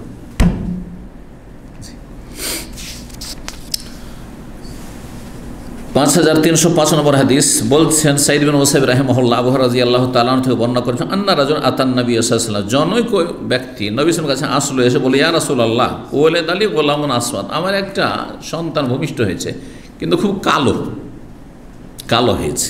এই কথা দিয়ে বুঝলেন নবী সাল্লাল্লাহু আলাইহি ওয়াসাল্লাম যে উদ্দেশ্যটা এর কি। উদ্দেশ্য হচ্ছে যে সে সন্দেহান স্ত্রীকে সে অভিযুক্ত করছে ব্যভিচারের সাথে, নষ্ট হয়েছে আমার স্ত্রী। তখন নবী সাল্লাল্লাহু আলাইহি ওয়াসাল্লাম বলেন সন্দেহের ভিত্তিতে কোনো কথা বলা যায় না, এটা চলবে না। হাল্লাকা মিন এবেলিন, যুক্তি দিয়ে বুঝালেন তোমার উট আছে? কালা নাম হ্যাঁ উটের পাল আছে। কালা মা আলওয়ান, উটগুলির রং কি? কালা হোমরুন, অধিকাংশই সব হচ্ছে কি লাল রঙের উট। কালা হাল ফিহা মিন আওরাক, হ্যাঁ ছাই রঙের আছে, ছাই রঙের কিছু আছে, ধূসর রঙের। কালা নামে আছে, দু একটা আছে, এরকম আছে। তাহলে ফান না যা লেখে এটা কোত্থেকে আসলে? তোমার গোটা পাল্টায় হচ্ছে লাল উঁট, আবার দু একটা উঁট এমন হয়েছে যে ধূসর রঙের, ছাই রঙের, এরকম কেন? তখন সে বলছে লাল নাজাহু ইরকুন, হতে পারে ওই উটের বংশের কোন একটি স্তরের দিকে টান দিয়েছে, মানে ওর মায়ের মায়ের মা বা মায়ের বাপ, ওর মায়ের সাথে যে উট মিলন করেছে তার জন্ম যার মাধ্যমে হয়েছে ওইটা হয়তো ওই রঙের ছিল, এইরকম করে মানে ওপর দিকে তোমার দিয়ে টান দিয়েছে। তো এইটা তোমার বুঝে আসলো, আর তোমার ছেলেটার বেলা বুঝে আসলো না? কালা বল নবী সাল্লাল্লাহু আলাইহি ওয়াসাল্লাম তখন বলছে ফাল্লা আল্লাহ আল্লাহ না কাহাজা না যা হু, এরকম অন্যের বাতে এরকম রয়েছে, এখানে হতে পারে তোমার এই ছেলেটিও ওই রকমই, তোমার মতো হয়নি, তোমার স্ত্রীর মতো হয়নি, তোমার বাবার মতো হয়নি। অনেক সময় বলে আরে আমার মতো হয়নি, আমার বাপের মতো হয়নি, মায়ের মতো হয়নি, এমন কেন হলো? আমাদের বংশ যদি কালো খুঁজে পাই না। মানে যতদিন আপনি মানে চোখ খুলেছেন আর হুঁশ হয়েছে, তখন থেকে আপনার নিকটাত্মীয় আপনার ভাই বেরাদরের মধ্যে কালো দেখছেন না, কিন্তু হইতে পারে আপনার বাবার দাদা চুকচুকে কালো ছিল, কি জানেন আপনি? আপনার জন্মের 50 বছর আগে 100 বছর আগে মারা গেছে, ওই দিকে টান দিয়েছে। হ্যাঁ, তো বলছেন তোমার সন্তানটিও ঠিক ওই রকমই নাজাহু, সে বংশের কোনো একজনের দিকে টান দিয়েছে, হ্যাঁ তার মতো হয়ে গেছে দেখতে। এই জন্য দেখতে আমাদের সাথে কোনো মিল নেই, সেই জন্য সন্দেহ করবেন মোটেই নয়, জায়েজ নয়, হারাম। অনেক সময় গোটা বংশে আপনাদের বা দেশে যেমন হয় এশিয়ান লোকের মতো হয়, কিন্তু হঠাৎ করে একটা ছেলে হয়েছে, এটা ছেলে হয়েছে এত সুন্দর যে দেখে মনে হয়েছে লেবাননি, হ্যাঁ মেসরি, সিরিয়ান, হ্যাঁ অথবা ইউরোপিয়ান। আর হয়তো কোনো সময় আপনি আরব দেশে সফর করেছেন বিবিকে নিয়ে, আপনি ধরেন, বা আপনার স্ত্রী হয়তো কাজে এসছে কোনো সময় হয়তো, হ্যাঁ তো সন্দেহ করতে লাগবেন কি জানি ওই যে কাজে গিয়েছিল, চাকরি করতে গেলে আমার স্ত্রী গিয়েছিল, ওখানে গোলমাল করে এসছে, নাহলে বাচ্চা কোথেকে আসে না, এটা বলার অধিকার নেই আপনার, যতক্ষণ প্রমাণ নেই আপনার কাছে বলার অধিকার নেই। 27 নম্বর অধ্যায় বলছেন বাবু এহলাফিল মোলায়েন। এই অধ্যায় হচ্ছে লেয়ানকারী পুরুষকে হলফ দেওয়া, মানে কসম দেওয়া। এই যে কসম দিতে হবে 4 বার করে কসম করে, 5মবারে লানত চাইবে, পুরুষ লানত চাইবে, আর স্ত্রী কি চাইবে? গজব চাইবে। দুটো পার্থক্য করেছে, লানত আর গজব দুটো, যদিও দুটোই মারাত্মক আরবি ভাষায়, কিন্তু সাধারণ মানুষরা গজবটাকে বেশি ভয় পায়। যদি কাউকে বলেন আমাদের বাঙালি জাতিকে মুসলিমকে আল্লাহর লানত তোমার উপর, হ্যাঁ কষ্ট তো পাবে, কিন্তু যদি আল্লাহর গজব, ভারী মাথা খারাপ হয়ে যাবে, তাই না? অথচ দুটোর কোনোটাই কম নাই, তো গজবে বেশি কি আছে? তো একজন পুরুষ স্ত্রীকে স্ত্রীকে সাধারণত তহমত দেয় না, নিশ্চয়ই সে এই অবস্থায় দেখেছে, কিন্তু সে যখন অস্বীকার করছো তাহলে তুমি শক্ত ভাষায় বলো আল্লাহর গজব পড়বে আমার উপর। 5306 নম্বর হাদিস আব্দুল্লাহ মাসউদ রাদিয়াল্লাহু তাআলা বর্ণনা করেন, বলেন আন্না রাজুলান মিনাল আনসার, আনসারীদের জনৈক ব্যক্তি কাযাফা ইমরাতাহু, সে তার স্ত্রীকে ব্যভিচার অপবাদ দিয়েছিল। ফাহালা ফাহমান নবী সাল্লাল্লাহু আলাইহি ওয়াসাল্লাম, নবী সাল্লাল্লাহু দুইজনকে কসম করালেন এই লিয়ানের, সুম্মা ফাররাকা, তার পরে দুইজনের মাঝে বিচ্ছিন্ন করে দিলেন। আর তালাকের কোনো প্রয়োজন, এক সাহাবী যে তালাক দিয়েছিলেন সেটা নিজের পক্ষ থেকে দিয়েছেন। দুটি ঘটনা, এই লিয়ানের ঘটনা সাহাবায়ে কেরাম দুটি শুধু হয়েছে। একজন হেলাল বিন উমাইয়ার ঘটেছে, কিছু হাদিসে রয়েছে এই হাদিসটাই যে আনসারি একজন লোক ওই হেলাল বিন উমাইয়া, আর একজন হচ্ছে ওয়াইমের আল-আজলানি, জি, যার কথা বারবার করে আসবেও। 28 নম্বর অধ্যায় বলছেন, বাবুন, এই অধ্যায় হচ্ছে ইয়াবদাউর রাজুলু বিত্তালাউন, পুরুষ প্রথম লিয়ান শুরু করবে, আগে স্ত্রীকে হলফ দেওয়া হবে না। কাকে দিতে হবে? স্বামীকে। কারণ যে সে মিথ্যা অপবাদ দিয়েছে বা সত্যই বলেছে, কিন্তু অপবাদ তুমি দিয়েছো, তুমি আগে লানত চাও, তুমি কসম করো। 5307 নম্বর হাদিস বানাচ্ছেন ইবনে আব্বাস রাদিয়াল্লাহু তাআলা আনহু বলেন, আন্না হেলাল ইবনে উমাইয়া কাযাফা, এই যে হেলাল বিন উমাইয়া নাম চলে আসে, হেলাল বিন উমাইয়া রাদিয়াল্লাহু তাআলা সাহাবী, তার স্ত্রীকে অপবাদ দিয়েছিলেন। ফাজা, আসলেন, এসে সাক্ষী দিলেন নবী সাল্লাল্লাহু আলাইহি ওয়াসাল্লামের সামনে যে আমার স্ত্রী এইরকম কুকাজে লিপ্ত হয়েছে। তখন নবী সাল্লাল্লাহু আলাইহি ওয়াসাল্লাম তার স্ত্রীকেও ডাকালেন, আর তারপরে দুইজনকে সামনে রেখে বলেন, ইন্নাল্লাহা ইয়ালামু, নিশ্চয় আল্লাহ জানছেন, আন্না আহাদাকুমা কাযিম, তোমাদের দুইজনের একজন অবশ্য মিথ্যাবাদী। দুইজনের কথা সত্য হবে, একজন লানত চাইলে আর একজন গজব, আর দুইজনে বলেছেন না, এ বলছে করেছে আর বলছে করেনি, হতে পারে একজনের কথা সত্য আর একজনের কথা মিথ্যা, দুইজনের একজন তোমাদের অবশ্যই মিথ্যাবাদী। ফাহাল মিনকুম আত-তাইব, এখনও কি তোমরা তওবা করে এখনও চিন্তা করো? তাহলে আগে তওবার দাওয়াত দিবে, দুইজনের একজন তওবা করে নাও, এখনই তওবা করে নাও, তোমরা মিথ্যা কথা বলে এরকম কসম করিও না, আর লানত গজব চেয়েও না। সুম্মা কামাত, তারপরে মহিলা দাঁড়িয়ে গেল, ফাশাহিদাত, সেও সাক্ষী দিল 4 বার কসম করে, আর তারপরে গজব চেয়ে ফেলল, হয়তো তোমার ইজ্জত বাঁচাবার জন্য হতে পারে। 29 নম্বর অধ্যায় বাবুল লিয়ানে, এই অধ্যায় হচ্ছে লিয়ানের বিষয়ে। ওমান তাল্লাকা বাদাল লিয়ান, কোনো ব্যক্তি যদি লিয়ান করার পরে নিজে থেকে তালাক দিয়ে দেয়, তালাকের কোনো প্রয়োজন নেই, আসলে তালাকের প্রয়োজন নেই। এটি হচ্ছে অধিকাংশ ইমাম শাফি, মালিক, আহমদ, সমস্ত মুহাদ্দিসিনের মত, যে যখনই লানত চেয়ে নিল, গজব চেয়ে নিল, স্ত্রী দুইজনই করে নিল, তখন সাথে সাথে স্বামী স্ত্রী এমন বিচ্ছিন্ন হলো যে জীবনে কোনো দিন ফিরাইতে পারবে না, আর তালাকের কোনো প্রয়োজন নেই। কিন্তু হানাফি মাযহাব বলছে যখন লিয়ান হয়ে যাবে তখন তালাক দিতে হবে। জি, একজন সাহাবী নিজে থেকে তালাক দিয়েছে, রাসূলুল্লাহ তালাকের কথা বলেননি, আসছে ফাররাকা বাইনাহুম, বিচ্ছিন্ন করে দিলেন, যাও তোমার কোনো সম্পর্ক, তুমি মেয়েকে বললেন তুমি তোমার বাবার বাড়ি যাও, আর তুমি যাও। বলছেন 29 নম্বর অধ্যায় বলছিলাম, 5308 নম্বর হাদিস সাহল বিন সাদ সাঈদী রাদিয়াল্লাহু তাআলা আনহু বর্ণনা করেন যে আন্না ওয়াইমার আল-আজলানি, এই যে ওয়াইমার, একটা হেলাল বিন উমাইয়ার নাম আসলো আগের হাদিসে, এখানে ওয়াইমার আজলানি যা আসলো আসেম বিন আদি আনসারির কাছে, তার বন্ধু ছিল, হয়তো বন্ধুকেই নিজের ঘরের কথা বলে। ফাকালো, তাকে এসে বললো, ইয়া আসেম, আসেম আর আয়ত, আচ্ছা বলো তো, রাজুলান, একজন মানুষ সম্পর্কে, ওয়াজাদা মাইমরাতে রাজুলান, সে যদি তার স্ত্রীর কাছে কোনো বেগানা পুরুষকে পেয়ে যায়, আয়াক্তলো, তাহলে কি করবে? ব্যভিচারে লিপ্ত স্ত্রীর সাথে কি তাকে হত্যা করে দেবে, খুন করবে? যদি খুন করে, খুন করার পরে তখন আসামের কাঠগড়ায় তোমরাও ওকে ধরে যে হত্যা করলো, হত্যাকারী মানে যার স্ত্রী ব্যভিচারে লিপ্ত, তাকে তোমরাও হত্যা করে দিবে নাকি? এইরকম করবে? তো তোমরাও কি তাকে খুন করে দেবে? আম কাইফা ইয়াফাল, নাকি কি করবে, করণীয় কি? এই সময়টি মানুষ রাগ বরদাস্ত করতে পারে না, কিন্তু রাগকে কন্ট্রোল করতে হবে। ইসলাম আপনাকে এই বৈধতা দেয় না যে আপনার স্ত্রীকে ব্যভিচারে দেখছেন সেই জন্য আপনি ওই লোকটিকে খুন করে দেবেন অথবা স্ত্রীকে খুন করে দেবেন, ওটাই জায়েজ না, হারাম কাজ, আপনি গুনাহগার এবং আপনি আসামি। তো আইন নিজের হাতে তোলা যায় না, এটা শরীয়তের বিধান কিন্তু। জি, সাল্লি ইয়া আসেম, আসেম তোমার যখন জানা নেই তুমি জিজ্ঞেস করো, আনজালাকে, এই মর্মে রাসূলুল্লাহ সাল্লাল্লাহু আলাইহি ওয়াসাল্লামকে জিজ্ঞাসা করে ফতোয়াটা নিয়ে এসে দাও। ফাসালা আসেম, আসেম তখন এসে জিজ্ঞেস করলো রাসূলুল্লাহ সাল্লাল্লাহু আলাইহি ওয়াসাল্লামকে এই ব্যাপারে। ফাকারিহা, রাসূলুল্লাহ সাল্লাল্লাহু আলাইহি ওয়াসাল্লাম এই ধরনের প্রশ্ন করাকে খুব ঘৃণার নজরে দেখলেন, খুব খারাপ মনে করলেন। ও আবাহা, এবং এইটিকে খুব দোষ এবং দোষণীয় কথা মনে করলেন। হাত্তা কাবরা আলা আসেম, এমনকি আসেমকে খুব খারাপ লাগতে লাগলো, যেমন খুব খারাপ কাজ করে দিলাম, নবী সাল্লামকে অসন্তুষ্ট করে দিলাম। আসেমের মনটা খারাপ হয়ে গেল নবী সাল্লাল্লাহু আলাইহি সাল্লামের অসন্তুষ্টিতে। রাসূলুল্লাহ সাল্লাল্লাহু আলাইহি ওয়াসাল্লাম যা শুনলেন তা শুনে ফালাম্মা রাজা আসেম যখন ফিরে আসলো নিজ পরিবারের কাছে, তো ওয়াইমের তখন চলে এসছে, কারণ মাসলা জিজ্ঞেস করতে বলেছে, আর ওয়াইমের ভুক্তভোগী। ফাঁকা বলছে, ইয়া আসেম মাজা কাল আলাকা রাসূলুল্লাহ, রাসূলুল্লাহ তোমাকে কি বললেন, মাসলার উত্তরটা বলো। ফাঁকাল আসেম তখন ওয়াইমেরকে বললেন, বন্ধু করলাম তা তিনি বেখায়ের, তুমি এমন প্রশ্ন করতে বললে সেটাতে কোনো কল্যাণ মঙ্গল এনে দিলে না, তুমি খুব খারাপ কাজ করলে, আমাকে নবী সাল্লাল্লাহু আলাইহি ওয়াসাল্লামের কাছে তুমি খুব অপদস্থ করলে, ছোট করলে। কাদ কারিহা রাসূলুল্লাহ আল মাসআলা আল্লাতী সাআলতাহু বা সাআলতুহু আনহা, রাসূলুল্লাহ সাল্লাল্লাহু আলাইহি ওয়াসাল্লাম সেই জিজ্ঞাসাকে খুব ঘৃণা করলেন যেটি তোমার পক্ষ থেকে আমি তাকে জিজ্ঞাসা করতে গিয়েছিলাম, তো আমার মনটা খুব খারাপ।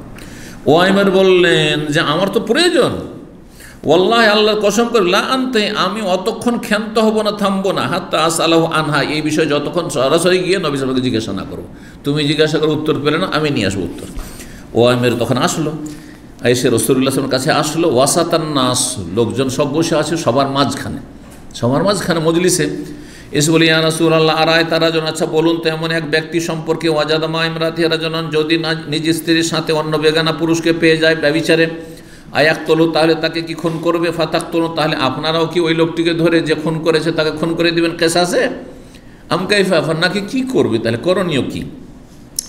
রাসূলুল্লাহ সাল্লাল্লাহু আলাইহি ওয়াসাল্লাম তখন ওই যে আগে জিজ্ঞাসা করা হয়েছে, নবী সাল্লাল্লাহু আলাইহি ওয়াসাল্লাম কাছে এরকম কোনো মাসলা এখনও নাজেল হয়নি, আর নবী সাল্লাল্লাহু আলাইহি ওয়াসাল্লাম ভাবলেন যে হয়তো ভবিষ্যৎ সম্পর্কে জিজ্ঞাসা করছে, মানে এমন ভঙ্গিমায় জিজ্ঞাসা করছে ভবিষ্যৎ সম্পর্কে জিজ্ঞাসা করছে, ভুক্তভোগী জিজ্ঞেস করুক, কিন্তু ধরে নেন প্রশ্ন, সাপোজ প্রশ্ন, এই প্রশ্ন কিন্তু পছন্দনীয় না।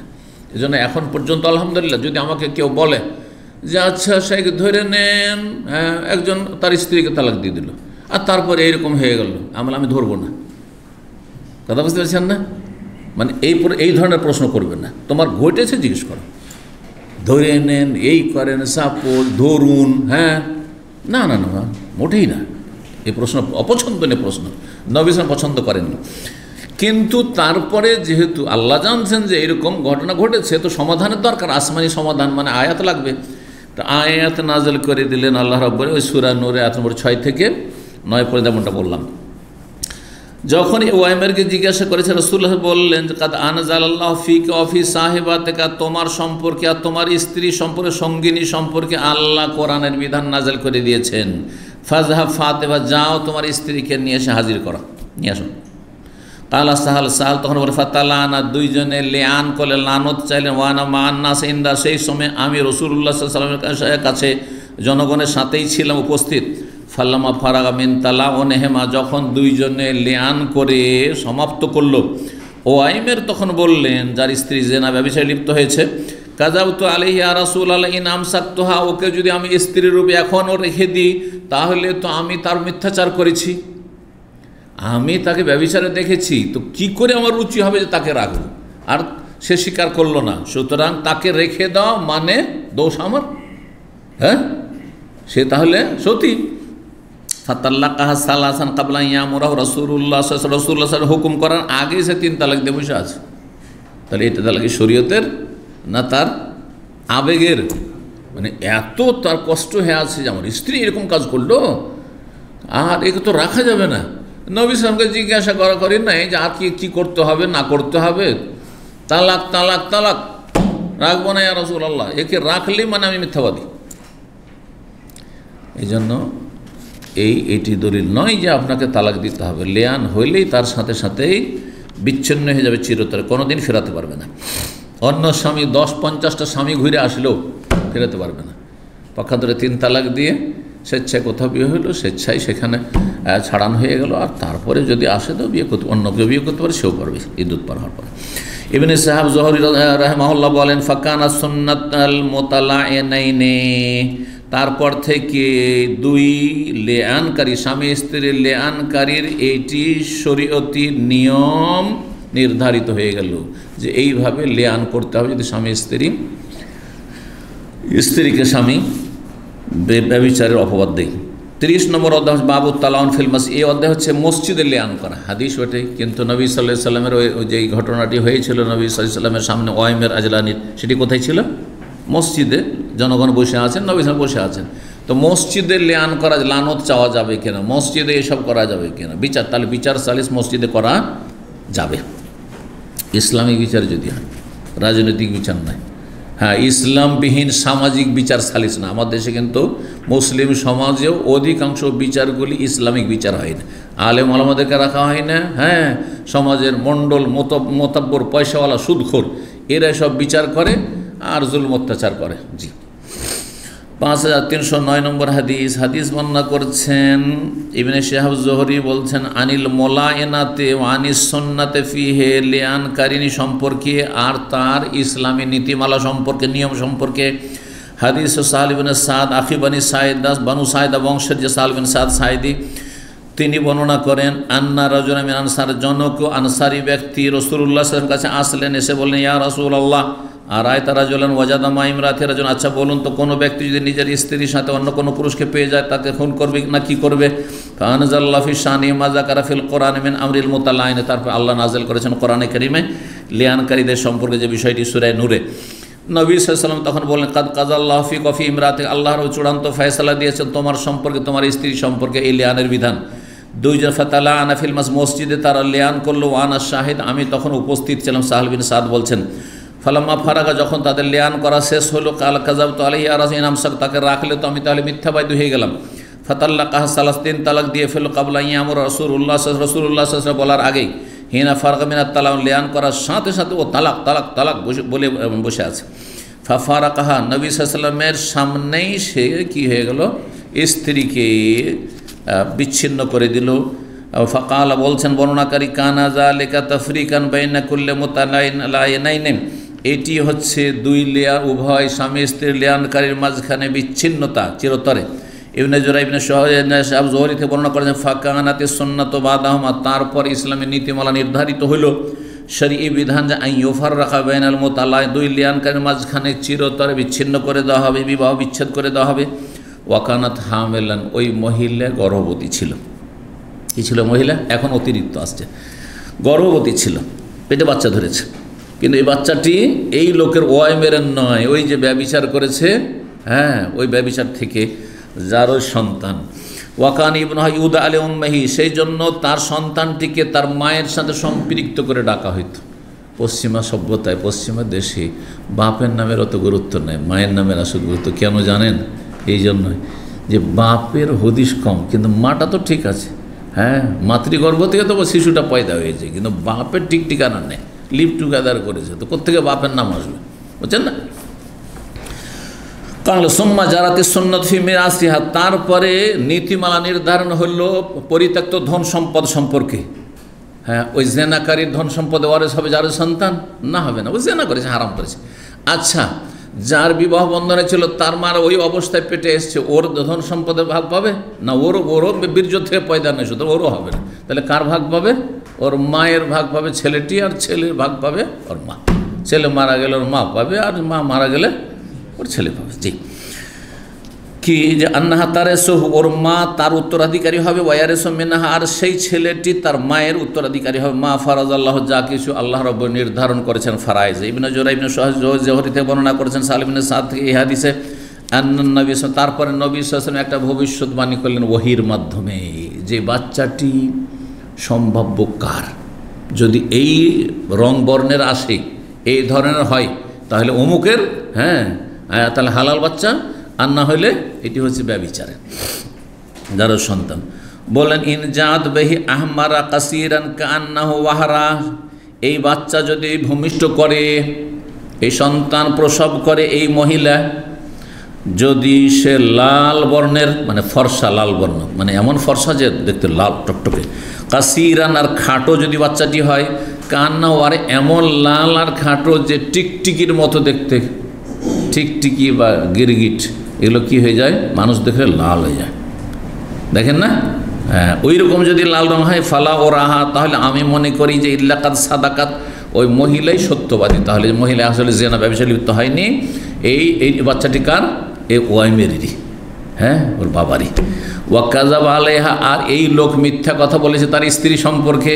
ওয়াইন জাআত বিহি আসওয়াদ, কিন্তু যদি বাচ্চাটির রং কালো হয়, লাল ফর্সা হইল না, কেমন হলো? কালো হলো। আয়ান, আর বড় বড় চক্ষু বিশিষ্ট, ডাগর চোখা, ডাগর চোখা বুঝেন তো? এটা সুন্দর বাংলা কিন্তু, ডাগর চোখা। হুরাইনকে ডাগর চোখা বলা, হুর আইন আইন। আয়ান মানে বড় বড় চক্ষু বিশিষ্ট। জাইলিয়াতাইন, আর বড় নিতম্বযুক্ত, পাছাগুলি খুব মোটা মোটা, বাচ্চা হয়েছে তখন থেকেই পাছা নিতম্ব, হ্যাঁ, খুব একবারে গোস্ত বিশিষ্ট, ভারী। যদি এমনটা হয়, ফালা ও রাহু, তাহলে সেটাকে আমি মনে করি একমাত্র যে ইল্লাকাদ সাদাকা আলী, তাহলে তার স্বামী যে ওয়াইমের, সে সত্য কথা বলেছে যে এই মহিলা ব্যভিচারে লিপ্ত হয়েছে। কেমন হইল? বাচ্চা হওয়ার পরে বোঝা গেল ফাজাআত বিহি আলাল মাকরুহি মিন যালিক, কিন্তু সেই মহিলা যখন ভূমিষ্ঠ করলো, অপছন্দনীয় যে বর্ণনাটি, মানে যারও সন্তানের যে বর্ণনাটি, সেই অনুযায়ী হ্যাঁ বাচ্চার আকার আকৃতি হলো। বোঝা গেল যে মহিলাই কিসে লিপ্ত হয়েছে? ব্যভিচারে লিপ্ত হয়েছে, তার স্বামী ওয়াইমের সত্য কথা বলেছে। কিন্তু স্বীকার কেন করলো না? ওই যে রজমের শাস্তি নেবে না, দুনিয়ার শাস্তি নেবে না, যা হবে হবে আখিরাতে, এইরকম। 31 নম্বর অধ্যায় বলছে বাবু কওলিন নবী সাল্লাল্লাহু, এই অধ্যায় নবী সাল্লাল্লাহু আলাইহি ওয়াসাল্লামের বাণী সম্পর্কে, লাউ কুনতু রাজিমান বিগাইরি বাইন, আমি যদি কোনো মহিলাকে সংসার করতাম, পাথর দিয়ে মেরে হ্যাঁ মৃত্যুদণ্ড দিতাম, বিনা দলিল প্রমাণে, তাহলে এই মহিলাকে করতাম যে এই মহিলার বাচ্চা আসলে যারও সন্তান, কিন্তু দলিল প্রমাণ যেহেতু নেই, আমার কাছে ওহী এসছে যে এই রঙের হইলে এই বাচ্চা যারও সন্তান, আর এই রঙের যদি হয় তাহলে এই বাচ্চা হালাল বাচ্চা। তারপরও নবী সাল্লাল্লাহু আলাইহি ওয়াসাল্লাম জেনেছেন ওহির মাধ্যমে, কিন্তু দণ্ডবিধানের জন্য আসল কথা জানা চলবে না, ওহির মাধ্যমে, গায়েবের মাধ্যমে জেনে শাস্তি দেওয়া চলবে না। কী হইতে হবে? বাহ্যিক সাক্ষী প্রমাণ থাক, সাক্ষী প্রমাণ নেই। আর সে কসম করে এনেছে, লানত গজব চেয়ে এনেছে। 5310 নম্বর হাদিস, হাদিস বর্ণনা করেছেন আব্দুর রহমান বিন কাসিম বিন মুহাম্মদ থেকে, তিনি বিন আব্বাস রাদিয়াল্লাহু তাআলা আনহুমা থেকে, আন্নাহু যুকিরাত তালাউন ইনদান নবী সাল্লাল্লাহু আলাইহি ওয়াসাল্লামের সামনে এই লিআনের বিষয়টি উল্লেখ করা হইল। ফাকাল আসেম বিন আদি এই সম্পর্কে একটি কথা বললেন, তারপরে ফিরে আসলেন। মানে ওই যে মশলা জিজ্ঞাসা করেছিল, মশলা জিজ্ঞাসা নবী সাল্লাল্লাহু আলাইহি ওয়াসাল্লাম যখন অপছন্দ করলেন, তখন ঘুরে চলে আসলো ওই লোকটি আসেম। আর তারপরে তখন তার বন্ধু যে ভুক্তভোগী, সে নিজেই গেল। ফাতাহু রাজুলুম মিন কওমিহি, তার সম্প্রদায়ের একজন লোক তখন আসলো, ওই যে ওয়াইমের, ইয়াশকু ইলাইহি, এসে অভিযোগ করলো, আন্নাহু কাদ ওয়াজাদা মা ইমরাতিহি রাজুলান, যে তার স্ত্রীর সাথে একজন বেগানা পুরুষ পেয়েছে, পর পুরুষকে পেয়েছে, ব্যভিচারে লিপ্ত। আসেম তখন বলে, মাবতুলি তো বেহাজা ইল্লা লিকাউলি, এটি আগে থেকে জিজ্ঞাসা করতে গিয়েই মনে হয় আমি ভুক্তভোগী হইলাম। এই জন্য আগে থেকে কোনো কথা জিজ্ঞেস করতে হয় না, নেগেটিভ কথাবার্তা বলতে হয় না। আপনি সফরে যাচ্ছেন আর বলছেন, কি জানি আজকাল এত ফ্লাইট ধ্বংস হচ্ছে, কি যে হয়, হয়তো আমাদের ফ্লাইটটাই যাবে, হয়তো বাঁচবো কি বাঁচবো না, ঘটেই যেতে পারে। খবরদার এদের কথা বলবেন না, এটা খারাপ জিনিস। আল্লাহ সবার উদাহরণ, এটা ভালো জিনিস শিখে রাখেন। হ্যাঁ, একটু কেমন বুকটাতে ব্যথা ব্যথা করছে, বাঁচবো না, হাঁট বাঁচবেন না। কেন বাঁচবো না বলতে গেলেন আপনি? আল্লাহ বাঁচিয়ে রাখবেন, আল্লাহ ইবাদতের সুযোগ দেবেন, হ্যাঁ আল্লাহ নেকি করার সুযোগ দেবেন, সবসময় ভালো কথা বলবেন আপনি। আরে হায়াত মত যেটা আছে সেটা তো হবেই, কিন্তু আপনি সবসময় ভালো কথা বলবেন। জি, সুধারণা রব সম্পর্কে। তো বলছেন আসেম বলছেন যে মাবতুলি তো বিহাজা ইল্লা লিকাউলি, আমার এই মাসলা জিজ্ঞাসা করার কারণে মনে হয় এই বালা মুসিবতে পড়লাম। ফাযাহাবা বিহি ইলা নবী সাল্লাল্লাহু আলাইহি ওয়াসাল্লাম, তাকে নিয়ে গেল নবী সাল্লাল্লাহু আলাইহি ওয়াসাল্লামের কাছে। ফাআখবারাহু বিল্লাযী ওয়াজাদা আলাইহি ইমরাতাহু, তারপরে গিয়ে বলল যে ঘটনা ঘটেছে তার স্ত্রীর সাথে। ওয়া কানা যালিকা রাজুল মুসফাররান, এই লোকটি ওয়াইমের ছিল, হলুদ বর্ণ, কালিলাল লাহমে, হ্যাঁ হালকা গোস্ত বিশিষ্ট, মানে দুবলা পাতলা ছিল। সাবতাশার, চুলগুলি তার লম্বা লম্বা ছিল। ওয়াকানাল্লাযী ইদ্দা আলাইহি, আর যার সম্পর্কে ওয়াইমের দাবি করেছিল যে আন্নাহু ওয়াজাদাহু ইনদা আহলিহি, যে এই বেগানা লোকটি তার পরিবারের সাথে ব্যভিচারে লিপ্ত ছিল, সেই লোকটি ছিল শ্যামলা বর্ণ, মানে কালো ছিল, আদম শ্যামলা। আর কি ছিল? খাদলান, আর স্থূল ছিল, মানে গোশতওয়ালা, মোটা মোটা লোক ছিল। তার স্বামী, মহিলার স্বামী কি ছিল? দুবলা পাতলা লোক ছিল। আর এ ছিল একবারে মোটা, এই লোকটি জেনাকারীটি। আর কাসির আল্লাহ, ওই খাদলানের ব্যাখ্যা করা হয়েছে কাসির আল্লাহ, অনেক গোস্ত বিশিষ্ট, মানে শরীর খুব ভারী মোটাসোটা ছিল। ফকাল নবী সাল্লাম বলেন আল্লাহ বাইয়েন, আল্লাহ এই বিষয়টি আমরা তো বুঝতে পারছি না আল্লাহ, যে দুইজনই কসম করলো, স্বামী স্ত্রী দুইজনেই কসম করল, দুইজনই লানত আর গজব চেয়ে নিল, কে সত্যবাদী কে মিথ্যাবাদী কিছুই জানতে পারলাম না। আল্লাহ আল্লাহ যদি বিষয়টা সুস্পষ্ট করে, আল্লাহ বাইয়েন, আল্লাহ আমাদেরকে যদি জানিয়ে দাও যে ওয়াইমের তার স্বামী সত্য বলেছে না স্ত্রী সত্য বলেছে, ঘটনাটি যদি জানিয়ে দাও আল্লাহ। তো আল্লাহ ওহির মাধ্যমে জানিয়ে দিলেন, কোরআনে ওহি আসেনি। তাহলে বোঝা গেল কোরআন ছাড়াও নবী সাল্লাল্লাহু আলাইহি ওয়াসাল্লামের কাছে হাদিসের ওহি আসতো, বহু ক্ষেত্রে হাদিসের ওহি আসতো। এই যে হাদিসের ওহি নবী সাল্লাল্লাহু আলাইহি ওয়াসাল্লামকে আল্লাহ তখন জানিয়ে দিলেন, নবী সাল্লাল্লাহু আলাইহি ওয়াসাল্লাম ফাজাআত শাবিহান বির-রাজুলিল্লাযী যাকারা যাওজাহা আন্নাহু ওয়াজাদাহু, বাচ্চা যখন ভূমিষ্ঠ হলো তখন সে বাচ্চাটি তার আকৃতির হলো যার কথা ওই মহিলার স্বামী উল্লেখ করেছে যে সেই লোকটিকে, বেগানা লোকটিকে তার স্ত্রীর কাছে পেয়েছে ব্যভিচারে, বোঝা গেছে? তার মানে হারাম অবস্থায় যে পেয়েছে ওই রকম ওই লোকটির মতো দেখতে হয়েছে বাচ্চাটি। ফাল্লাআনান নবী সাল্লাল্লাহু আলাইহি ওয়াসাল্লাম বাইনাহুমা, দুইজন মাঝে লিয়ান করে দিয়েছেন নবী সাল্লাল্লাহু আলাইহি ওয়াসাল্লাম। ক্বালা রাজুল ইবনে আব্বাস ফিল মজলিসে ইবনে আব্বাসকে একজন লোক বললেন, হে আল্লাতী ক্বালান নবী সাল্লাল্লাহু আলাইহি ওয়াসাল্লাম, তার সম্পর্কে কি নবী সাল্লাল্লাহু আলাইহি ওয়াসাল্লাম বলেছেন, লাউ রাজামতু আহাদান বিগাইরি বাইয়িনাতিন, বিনা দলিল প্রমাণে যদি কোনো মহিলা বা পুরুষকে যদি আমি রজম করতাম, মৃত্যুদণ্ড দিতাম, রাজাম তো হাজি, তাহলে এই মহিলাকে রজম করতাম, পাথর মেরে সংসার করতাম, কিন্তু আমাদের কাছে দলিল সাক্ষী প্রমাণ নেই।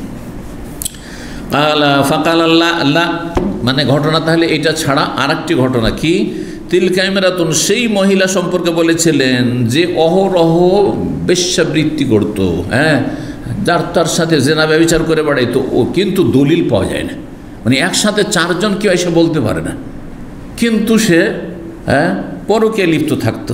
ওই মহিলা সম্পর্কে নবী সাল্লাল্লাহু আলাইহি ওয়াসাল্লাম বলেছিলেন, তিলকা ইমরাতুন, সেই মহিলা হচ্ছে এমন মহিলা, কানা তুযহিরু ফিল ইসলামি সু, ইসলামে আসার পরেও সে মন্দ কাজে লিপ্ত থাকতো, মানে সে ব্যভিচারে লিপ্ত থাকতো। তার সম্পর্কে বলেছিলেন যে এই মহিলা চরিত্র নষ্ট, আর আমরা সব জানতে পারছি বুঝতে পারছি ব্যভিচারে লিপ্ত থাকছে, কিন্তু একসাথে চারজন কেউ এসে বলতে পারছে না।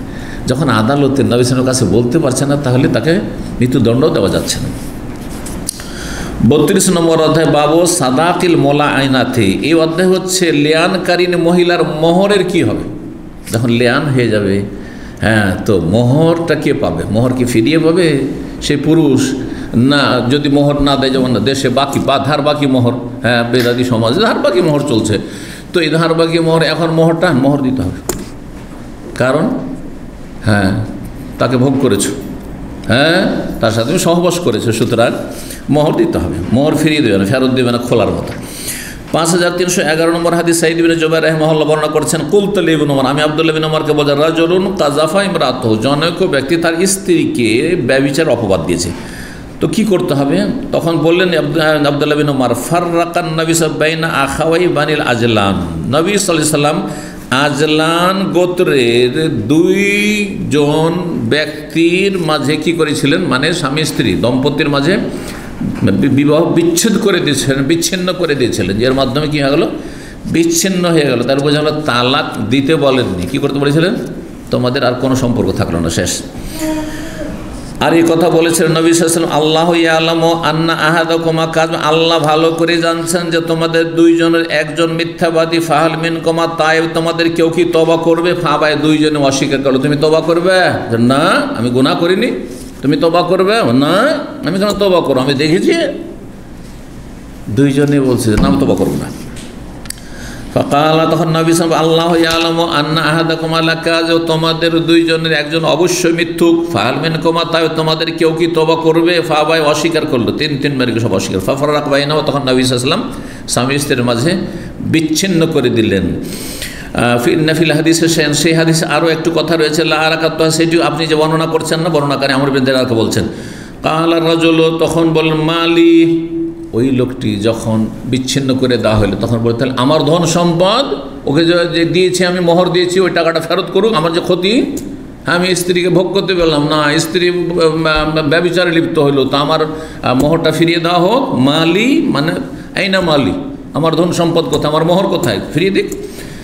কালা কিলা, তখন বলা হলো নবী সাল্লাল্লাহু আলাইহি ওয়াসাল্লামের পক্ষ থেকে, লা মাল আল্লাকা, তোমার ধন সম্পদ আর নেই।